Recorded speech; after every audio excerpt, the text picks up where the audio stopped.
Okay, got a new mic. Hopefully I sound a little better. I think last time I was pretty muffled, so hopefully I sound really clean. Hopefully I sound really crisp, like a morning croissant. Pierre, I have a gift for you. Oh. One sec. One sec. You hear that? I do hear that. There you go, Pierre. Those are the keys. You need to make sure that we're running a tight ship here, okay? So, really keep us on track, because last time we were all over the place. So, let's do things a little more sequentially, okay? You are... Jesus, you are an asshole. Wait, I really didn't mean to be an asshole there. I know, you're not at all. It's an inside thing. Like, folks, nobody knows this, but I'm the one that came up with this, and now he's taking credit for it. Okay. Oh, you just had to take the credit. I wasn't even thinking of the credit. There's nothing to take credit for. That's sick. I like the keys and shit. Damn, fuck. Like, I'm out here I'm out here freaking, what am I here doing? Yeah, Pierre, get a little more creative. What's going on, man? I can't even find the words of what I'm out here doing.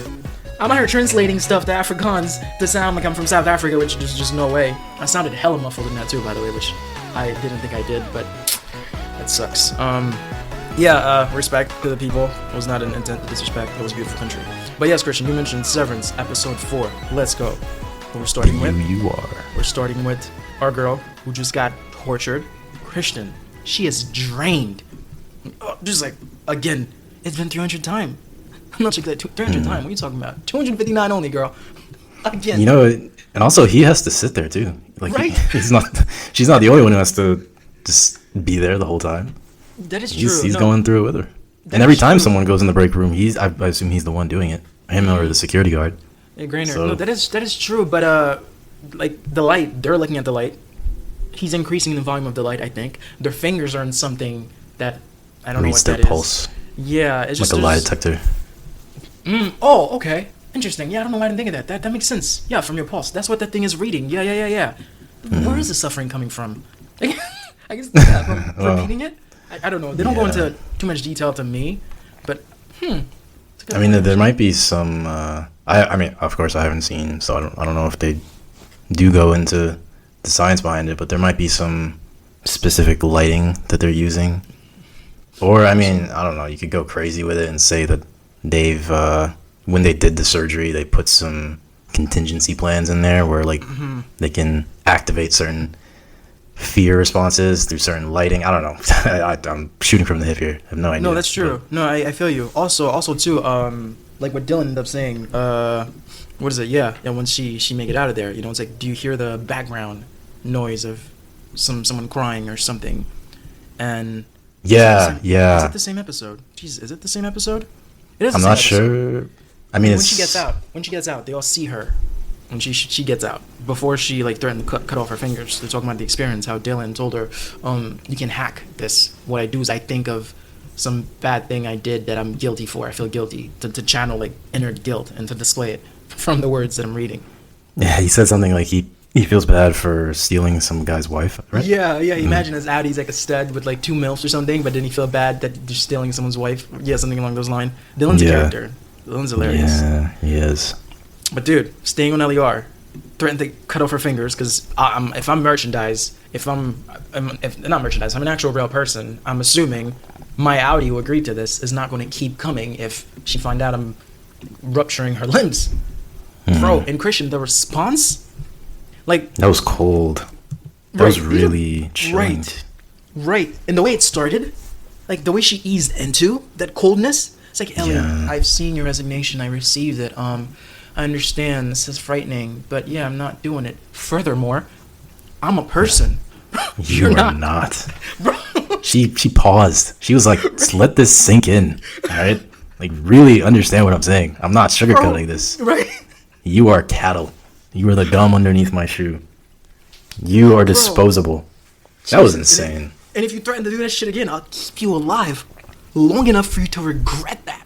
And I'm like, in my mind, I'm like, what are you actually gonna do? Right. You can't hurt her. Right. Yeah. Like, what are you gonna? What's the plan? But it was intense, especially the way the music swelled in.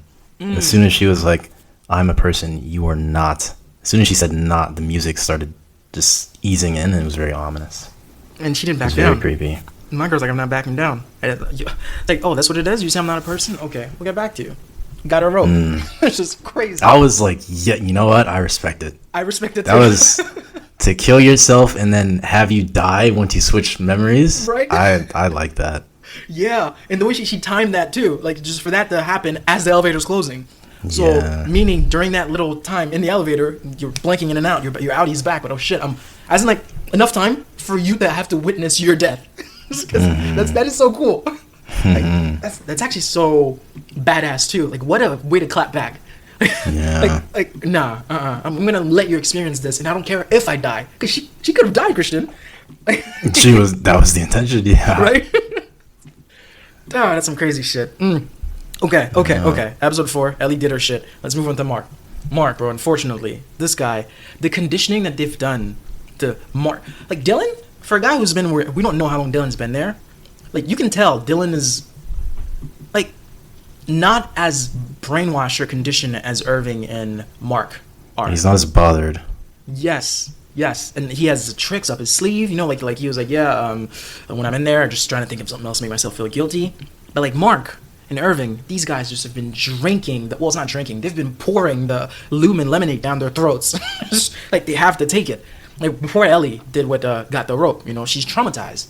And of course, you know, Mark's like, yeah, you know, the work we do here, like, it's important. And she's like, it's bullshit. And she's like, no, it's not bullshit. No, it's mysterious and important.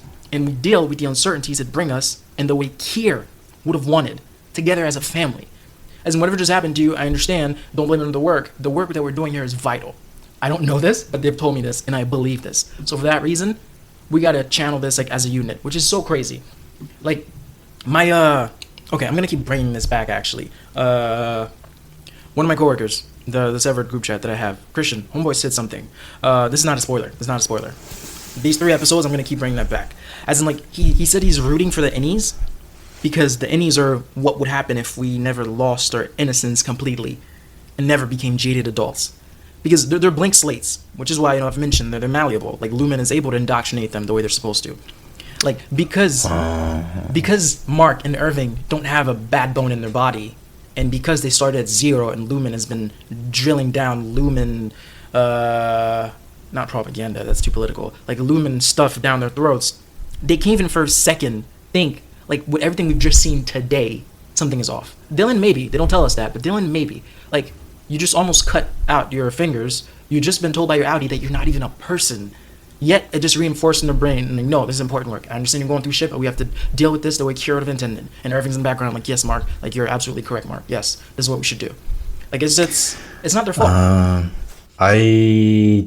So you said your coworker said it's them if they never lost their innocence. That's the thought. Because they're basically kids.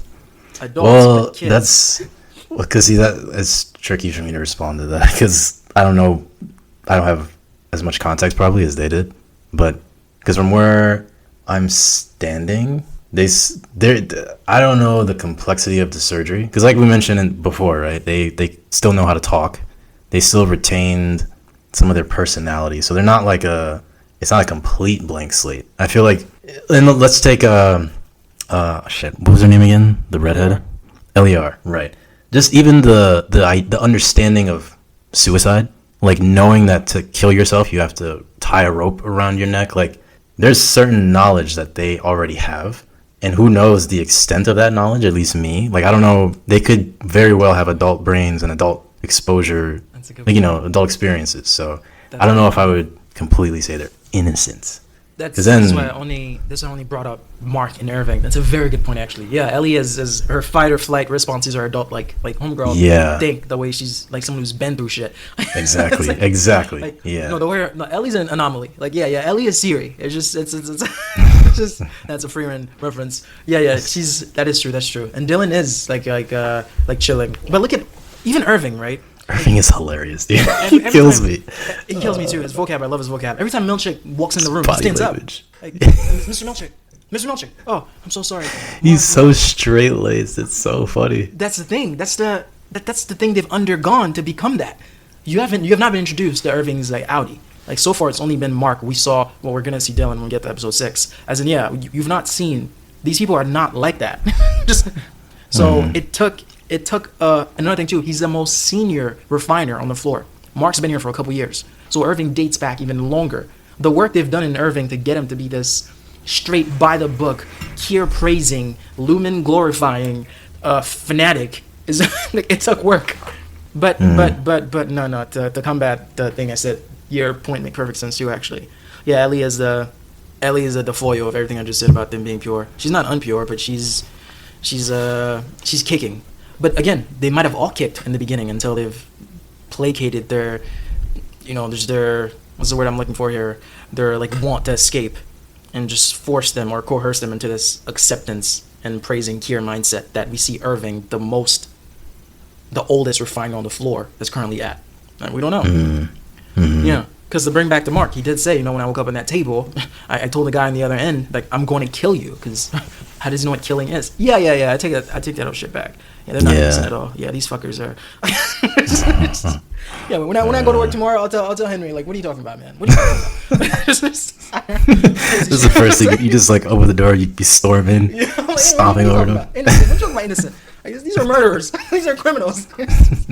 But, speaking of which, is that a good tie-in to the painting, or should we? The painting. What episode is that on? Oh, wait, is that? No, that's not episode 4, is it? No. That's not episode 4. Yeah, we're gonna get to the painting. Actually, yeah, no, we're almost done with episode 4. Actually, right. Irving's visit, O&D, like him and Burt. The little cute romance that they're sparkling, the forbidden love, and he's by the book, Christian. He's by the book, so he knows this is wrong. That was funny to me, man. The romance that was going on. Because in my mind, I'm like, wait a minute. Are you just trying to check a diversity box here? What's going on? For the show to do that. Yeah. I mean, I don't... It's... Okay. It's... It just stood out to me. Because I know a lot of shows do that nowadays. So I'm like, how... Like, I was just curious, I was just a little curious. But I guess there's not a lot of ways to link a department that's far from you, like on the writers when they were writing this, like I don't know, but that might be, like you said, that's true. But it's like love is one of the most popular things that cause people to bridge other spots, like Romeo and Juliet. There's just like a bunch of examples I can think of. Like if love wasn't there, different groups would not have met. That's a good point. But I don't know. I'm not mad at it. It's but I know what you're saying too. I'm not mad at it either. I just because I'm when I was talking to you about The Last of Us, right? The video game, not the show. You might have forgotten, but that's a story where I'm like, wow, that felt so natural for a character to be gay. Like it did not feel like they were doing a checkbox. It was just like it truly felt like she just happened to be gay, and I'm like, that's how you do it. But I don't know. It was kind of funny. I was just thinking, what if they were in the boardroom or the writing room, like, okay, who can we make gay?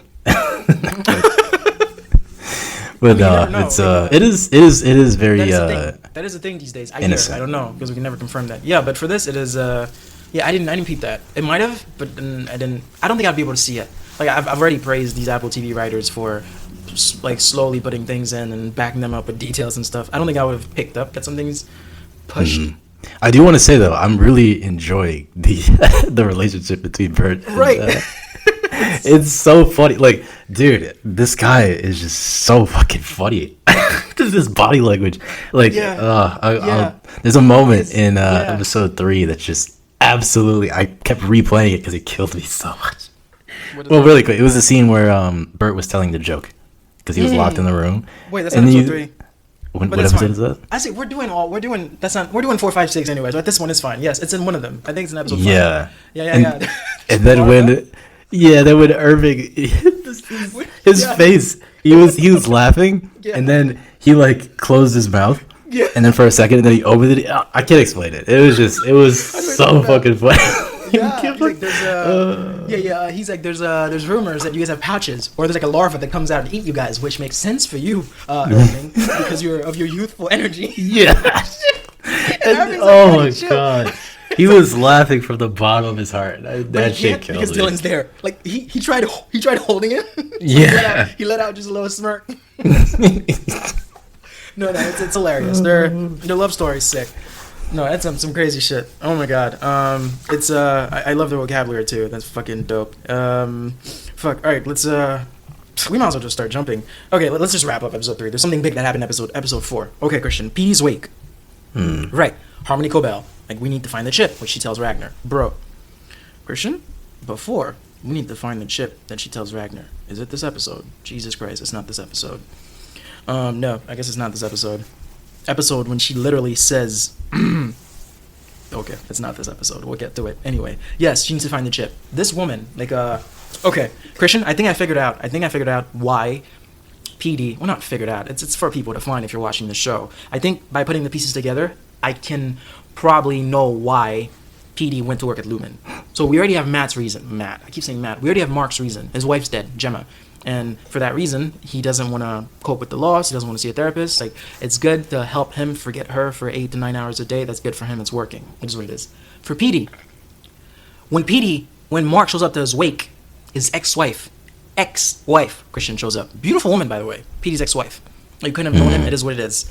As they're showing the video of younger Petey with June, which Petey mentioned in episode 3. When he was blinking in and out, when he was like, I'm at Lumon, he's like, you're not at Lumon. He's like, well, then why is June not here? Like, my daughter. And then he put his hand in his head. I think Petey got divorced. With the divorce, lost his wife and his daughter, and that was too much for him, which is probably why he ended up volunteering to get his head severed. Because June even told Mark something along the lines of what his sister told him in episode 1 or 2. Like, losing your blinking out for 8 hours a day is not gonna help you. I don't remember what homegirl told him. I want to remember verbatim. His sister, Devon, told him... What'd she tell him? Christian, do you remember what she told him? Forgetting about her for 8 hours a day isn't the same thing as healing. Right. In this episode, at the wake, June tells Mark, do you ever think the best way to deal with a fucked up thing isn't to shut your brain off half of the time? Like, that, to me, felt like a daughter lashing out. At a stranger, unfortunately, of course. But maybe, like, my father should have fought for me. Like, you know, maybe what went down in the divorce, we could have still stayed close. Like, even furthermore, like, since we can jump at this time, episode 6, when she's saying, fuck you, Lumon, you took my first love, and she told Mark, write about what you know. That's episode 6, when they went to see her at the concert. So I think Petey severed because of the loss of his marriage and daughter and probably wife. She seemed like a sweet lady. But they don't say that. So, I guess there's kind of two things with that. The first is I hope that that's not the case, but let me say why. Because it's really, because, okay, first, that's already sort of the motivation from Mark, right? And that's already like a kind of not super strong motivation at face value. Because again, like there might be more to Mark and why he got severed that I just don't know yet. But if we're talking like face value, he got the severance because he thinks that not thinking for 8 hours a day is going to help him deal with his wife. Like, that is Mark's motivation. So for them to do the same thing for another character, it's kind of like I would want a little more variety, you know? Especially since the whole idea of that is already kind of iffy to me because I don't have enough context. But then the other thing is... Actually, no, I think that's just the main thing. Like, because especially if it's a divorce, to get brain surgery for that when you could, like, they're at a decent enough relationship where she would show up to the funeral. Same with his daughter. So I'm sure there could have been some kind of contact, but I don't know, to do surgery on your brain just because you got a divorce. I know it's painful, but like that's kind of, I would like something a little more like that I could really sink my teeth into and be like, okay, I could see that. I can understand why you would get the procedure for that. But, okay. You know, that's just me. It sounds like that even in season 2, we never get the reason. No, this is the last time you see Pete and his family. Really? Yeah, that's it. There's no more Petey coming up ever again. That's unfortunate. I mean, dude, there's more. The story got to go on. Like Mark's Audi is becoming increasingly suspicious. There's nothing else to see in that. Like that's been overly dissected, I guess. I mean, there's still more. Like, why did he get the sense he had to start mapping out the place? Like, why did he start going? I mean, there's more they could have showed, but I don't know. We'll see how it goes. Separate. He found out there's more departments. Like, They just found out about the goat one in the next episode when you get the next episode. As in, they kept them separate. O&D is the only one they were aware of. And they're like, these people are bad, we don't fuck with them. But that's it. It stops there. They found out the next episode. Oh shit, there's a department of somebody milking a goat. Like, what the fuck is this? Like, are there more? Mark gives that, like, crazy speech in episode 6. You know, like, why are they not telling us all? Like, if lumen is supposed to be illumination above all, illumination beyond all. Yes, but continue. It's just Irving. Irving just memorizes this whole Severance handbook. But yeah, they've managed to keep them intact. Even Cobel, like, at one point, Ragnar's like, bro, you letting them do this? And she's like, well, you know, sometime if you let a man think he's free, then you can just, I don't know, bend them to your will or some shit. Let's give them that illusion that they can roam around. Yeah, I wrote down the quote, but I don't see it. Yeah, I know which word you're talking about. Yeah, no, I mean, we're gonna get to it. Okay, but yeah, that's what I thought. Because also, dude, you're not a dad. Like, divorces are hard on men. Like, that's one thing that's not discussed a lot in society. Is because we hear, all right, he most likely will lose everything from it. Most of the time, some of these dudes be doing wild shit to cause him to lose everything from it. But it's just like, we never hear of, like, guys dealing with divorce, like the aftermath, the lonely nights, the not seeing your kids, you know, your checks getting garnished, like there's just all these kind of shit. Because, you know, there's just masculine pain isn't, well, masculine, that's not a thing. Like, pain for men is just not something that's that out there. For that reason, there's hella question marks. But when you think about it, I can see a father getting severed because he's lost his daughter. And again, I said not so much the wife, the daughter, because he brought up June when in episode 2, I think, when he was with Mark. But we don't see him again, so that's an open-ended shit, unfortunately. Cobel retrieved the chip, bro. Like, this lady is cold, man. Like, the way she drilled into this guy's head while his family's in the other room crying, and the way she's able to switch in and out of characters. Oh, Mark. Like, it's like, oh yeah, give me a ride too, Mark.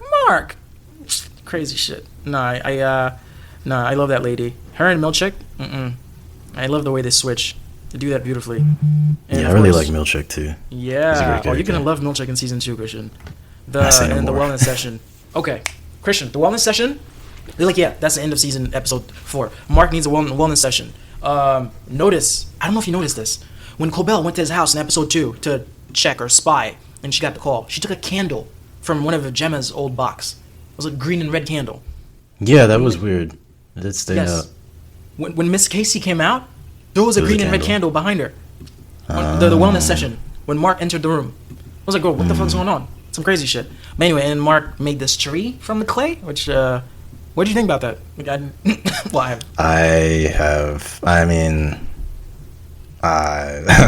don't know. Like, I was thinking of a brainstem, but I don't know. I don't know what to make of that. I actually had no thoughts at all. Yeah, I was like, what is that? But just... Yeah. Actually, no, I can't say. I mean, I assume it's going to come back around. Yeah, it's going to come back. Okay. Yeah. It's coming back. It's fine. Okay, moving to episode 5. Elior's adapting. Christian. Milchick sits down with Mark and tells him, do you know how to make your eyes kind? Okay, that can just be like nothing, but it's just... Okay, what are the eyes, right? There's a saying that says the eyes are the... There's a fucking saying that says something. The eyes are the window to the soul. Yes. So it's one of the most genuine tales to discern if someone is fucked up or good. But to have someone who's trained, who's professionally able to manipulate people to think he's kind, like, that's a whole different kind of monster. Just like Cobel and Milchick, because they do that well. Like, remember Milchick in Day 1? Elior, I'm happy to see you here. Guys, I'm great. And the same Milchick, again, the same Milchick that flipped on Irving's kid. Like, I told you to stay here until you get to 1,000. Like, the way these people are able to be so different. Like the dichotomy is like day and night. Like Miss Cobel and Miss Selvig. Like, sweet. You would not think Miss Selvig has a bad bone in her body. Oh, I'm here for you, kids. You know, yeah, I'll swaddle that baby. Oh, it's okay. Crying, that's not wrong. Don't blame them for crying. And the same Cobel, just like, fuck this. No, those are the most scariest, most dangerous people on the planet. People figured out a way to beat the most supposedly unbeatable lie detector, which is your eyes. It's like, that's insane, man. And okay, when I mentioned innocence, did you see Mark's reaction when Milchick asked him, "Do you know how to make your eyes kind?" He's like, he was trying. Yeah, because it's not in his nature to be deceitful. This is what I meant by, well, I guess that's what Henry meant. But again, which we've uncovered that, yeah, these fuckers know more. But it's crazy. I mean, you could also argue that it's just he doesn't. I mean, he just doesn't know, and he was trying. Yeah. I don't know if it's in his nature to not be deceitful, because he is doing like some little deceitful things, right? Like the picture of Petey at first, because it was against the handbook to change the portraits or something like that. So he has these little defiant gestures that he does. Yes, so. But there's reasons behind that. Petey was his best friend inside of here. Yeah, he has their memories of inside are not wiped out every night. He knows his best friend's no longer here. His best friend's being replaced, which is why he semi-lashed out and said, "I miss Petey. What if he's dead?" Which Milkshake told him, "Death doesn't happen here." But Devon goes into labor. His sister, bro, Ricken and Irving are probably my two favorite characters. Like, I don't understand how Devon got to be with Ricken. Yeah, I had the same thought. Like, how's your wife going into labor and you're the one crying? I don't want to be like my dad. And she's like, "Babe, it's okay. It's okay, babe." It's like, yeah. Bro, when Mark said he doesn't have the book, and he's like, "Well, if a thief finds it, I hope he reads it and turn himself in." It's like, yeah. And then when they start referring to the book, like, they make it seem so serious. Like, there's some wisdom there, but it's just goofy, right? Like ramblings. Yes. Again, when I mentioned innocence, I keep going back to innocence. Yes. Like, remember when Milkshake read the book? He's like, "Jesus, what the fuck is this? This is like garbage." Yeah. But when Mark is reading the book, when Dylan steals a book to read the book, it's opening their eyes. Yeah, it's opening their eyes to the most basic, stupidest things. It's like camaraderie. Well, that's episode 6. It comes from the word camera. It's just some fucking stupid shit. At the center of industry is dust. Yeah, like what? Shut up, Ricken. They cannot crucify you if your hand is a fist. Bitch. Shut the fuck up. Oh my god. So stupid. And it's like, none of them are lined up. It's just a series of stupid quotes. Yeah. Oh my goodness. Ricken's hilarious. Yeah, we already mentioned, right? They saw the apartment with the goat. Christian, when they saw the apartment with the goat, notice the man said, "It's not time yet." Yeah. The man said, "They're not ready. They're not ready." That was weird. That was really weird. No. There's hella weird shit going on. Weird shit going on. The Creepy quote that too. Extremely creepy. Some old man holding a goat and feeding it milk. Yeah, and like, I think, I don't remember clearly, but when they were walking, right, the lights, when Mark and Ellen? L-E-R? L-E-R. Yeah, the R is like throwing me off. But yeah, They L-E-R. all call them like that, by the way. Like, that's the first letter of their last name. It's Mark S. Irving B. Oh, okay. I thought it was, okay, gotcha. Because his last name is Scout. Yeah. Mark Scout. Mark S. Yeah. Okay. But yeah, when they were walking, the lights behind them were turning off. Yeah. So I'm just envisioning this guy in a room with a bunch of goats, and it's just dark in the hallway. That's fucking freaky. Speaking of which, man, Mark needs to turn on some damn lights in his apartment. This dude is always in the dark, and it creeps me out. That's done to show you someone who's mourning, someone who's sad. Like, no, they all, we just did Black Swan, right? Like, all the details that went into it.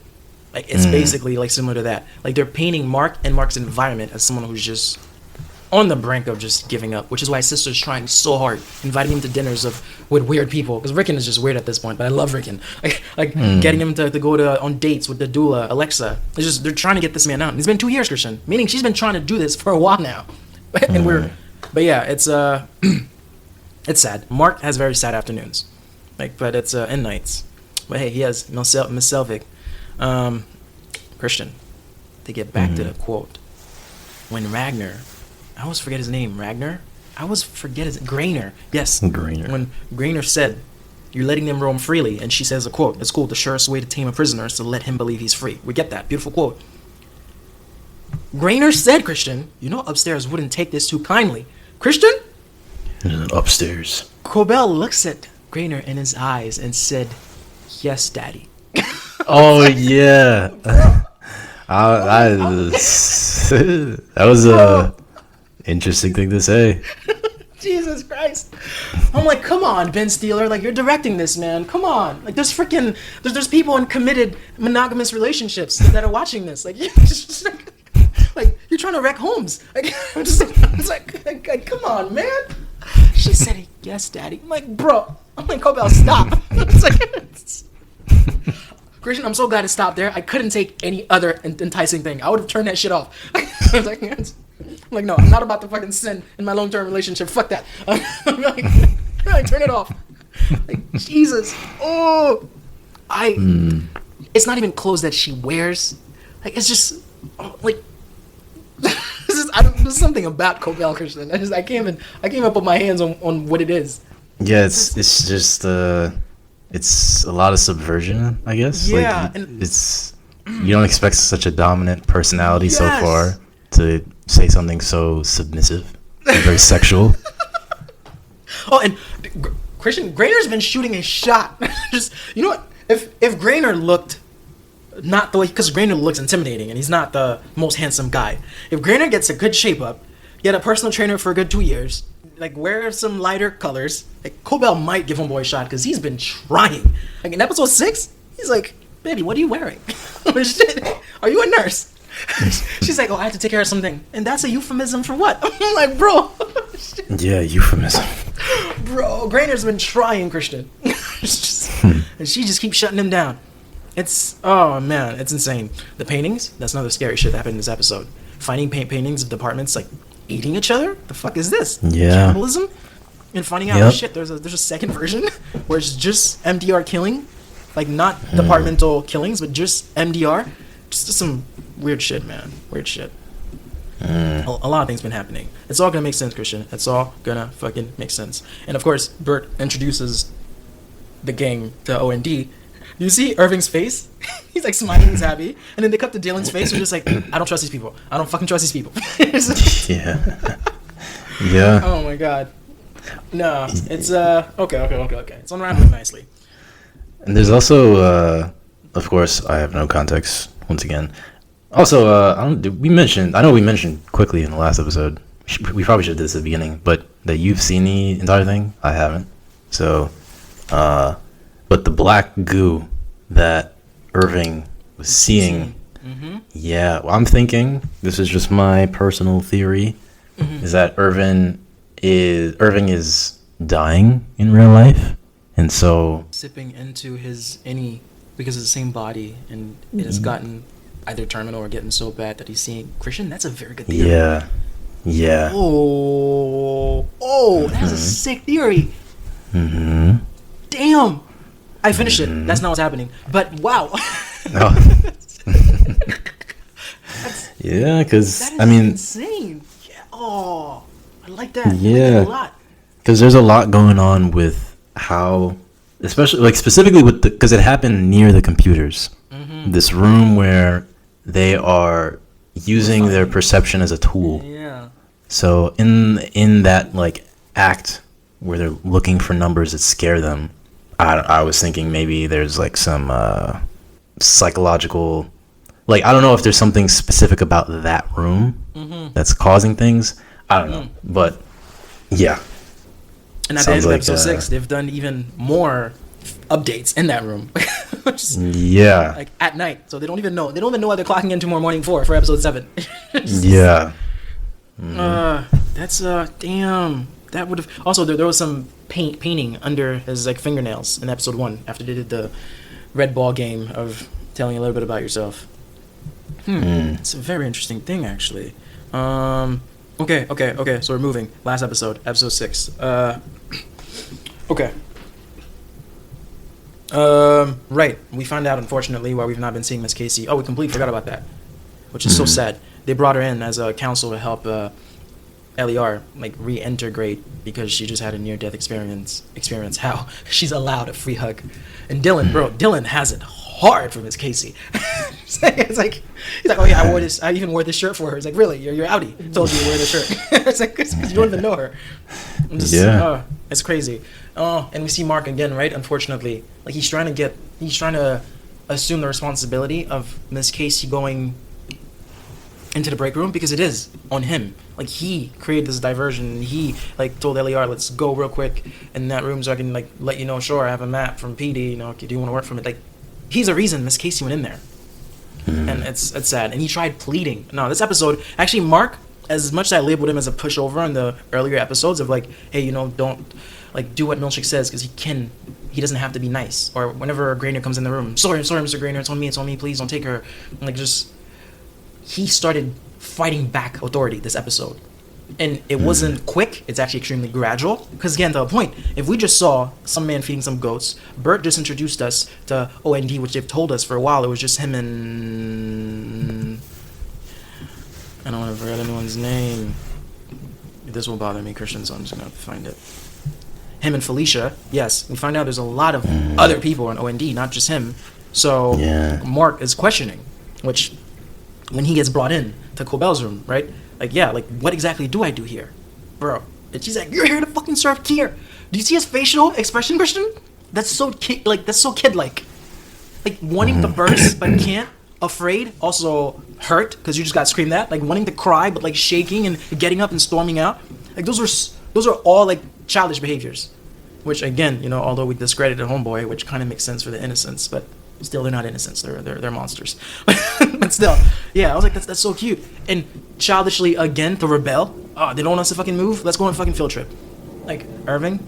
Man, I felt so bad when he screamed at Irving. He's like, no more interdepartmental visits! And he's like, I'm so sorry, Mark. I'm the freaking most eldest refiner in here. I should not have done that. It was sick. It was crazy. And yeah, they march in there. That's when he made the speech, right? Like, why not telling us more shit? And then Milkshake comes in. Prior to this episode, whenever Mark's been summoned to go to the break room, whether it's by Grainer. Wait, no, this is the first time we're seeing. I keep misspelling this guy's name. What is it? Is it Grainer? It's Grainer, right? Yeah, I think it's Grainer. I keep saying Ragnar or Nagnar. Grainer, yes. Like, his Mark's body language have been fear. You know, just, I can't look up. I'm sorry. Like, this time. Like, I don't know if it's because of LER, because, you know, they're like, hey, bro, do you have a thing for her? And she's like, no. And to which Irving say, you are sparing with the facial encouragement. But not for her. Regardless, it's hilarious. I love his vocabulary. Like, yeah, Mark marched back when, Christian, before she does it again. She's in the center of the room. They bring out the orchestra, and she starts singing for Kier. It's like, there's nothing this woman does in Cobel form that's not enticing to me, and it's very weird. It's something that I need to look at within and deal with. It's just, it doesn't make sense, bro. Like, Kier, oh, violent, yes, Kier, whatever she was saying. Like, yeah. I'm like, Cobel, chill. Like, yo, where is your husband? Well, she doesn't have one. She doesn't have one. I don't see a ring on that finger. There's no ring on the finger. Okay, yeah. So she's holding the baby. She's humming the same song that she was singing in what you just mentioned. Really? She was singing in her office. Yeah. Really? It's the same tune. Yep. Yeah. That's not anything. That's the same person. She's not severed. So yeah, I don't doubt that. Even that. Speaking of the baby, Christian, that whole cabin. Notice, Christian, Devon meets a woman. Woman doesn't give Devon her name. That is what it is. The baby is William. Inside of the cabin. Devon meets the same woman outside of the cabin, Christian. Oh, this is in the Bradley. park. What do you mean? You're talking about the rich woman? Yeah, the rich woman. That she got the coffee from. Yes. This was in the birthing cabins that Ricken had the least of the most affordable one. She was like, there was another cabin, a richer cabin, like it looked lavish in there. Like she's like, are you rich? Devon would ask her. The lady in there said, yeah, that's my newborn, that's my third. His name's William. Devon sees that same lady in episode 6.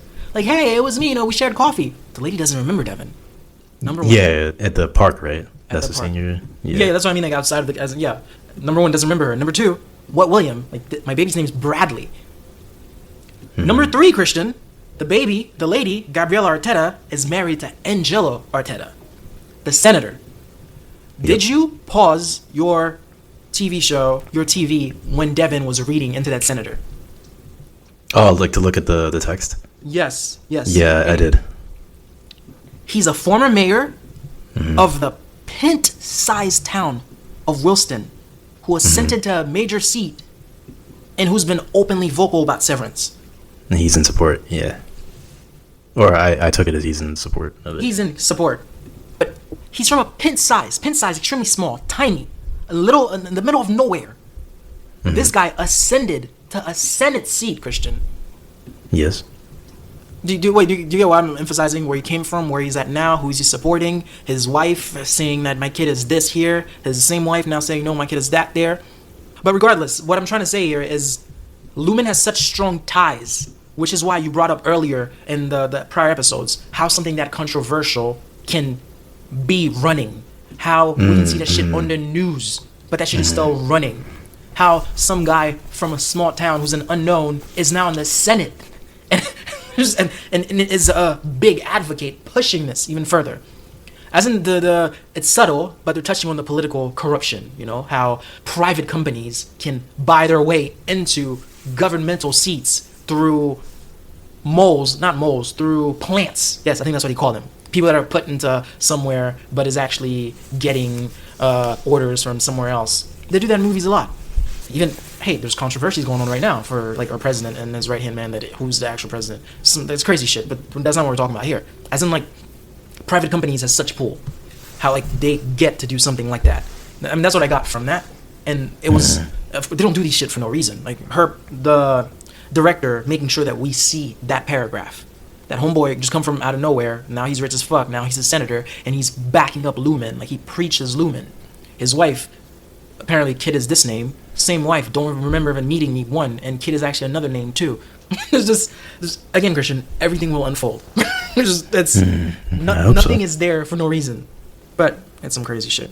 Milchick interrupting Dylan, bro, that's a crazy breach. Like so basically he probably went to his home because that's how he got the job. He knows Milchick's face because Audi Dylan is like, oh, are we done? Yeah, we're done. And he leaves with his son. But Innie Dylan has never seen outside of Severance. Like, I have a house, I have a kid. Bro, crazy shit. Fucking crazy shit's happening, Christian. Yeah, we already mentioned it's because I could imagine, like, again, I hope that they go into more detail about how, like, the science behind the memories they keep, because Dylan knows things about the outside world, right? Like, he knows there's an ocean, he knows the idea of cheating, like, he knows those things. So when he saw the outside world, you know, because of course it wasn't like an alien planet, you know, it's like he probably recognized that he was in, like, what a book is, or not what a book, but like he recognized what a house might look like or a closet might look like. So I just wonder, like, how was it mainly the shock of his kid that freaked him? I'm sure that was, that was the main reason. Or was he also, like, freaked out by just being outside the office, you know, even though he's aware that what the outside looks like? I don't think they know. Because if you rewatch that scene, he started touching things. And Milchick's like, yo, focus on me. You took something. Where is it? He's like, whoa, is this my house? There was a closet that he's in. He started touching some of the jackets and hoodies. Because I guess he doesn't, like, they know what the hoodies and jackets are because they wear ties and suits. Like, they know these things. The extent of how limited they are, like how much of a blank space they are, a blank slate they are, and what's included and what's not. It's something that they have not illuminated on yet, unfortunately. But your questions are extremely valid. Even Homegirl, for even knowing a state. Like, how the fuck do you know a state? In that first episode. Yeah. Like, can you name a state? She's like, I think she said South Dakota or something, or Nebraska or something. I'm just like, how the fuck do you know that?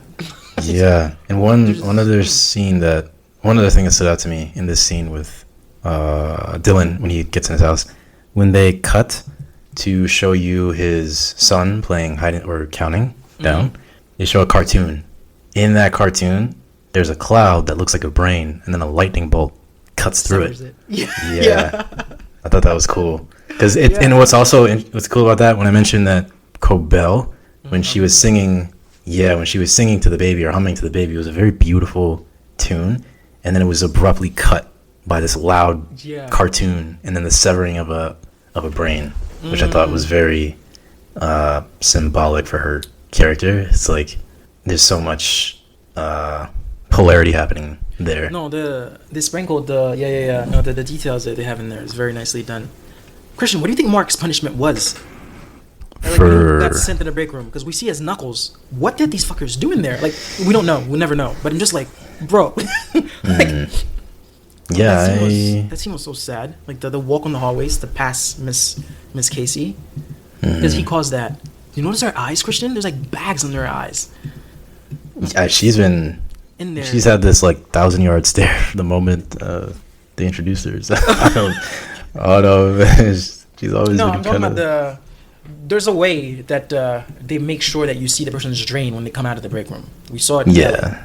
Like we see it with Miss Casey.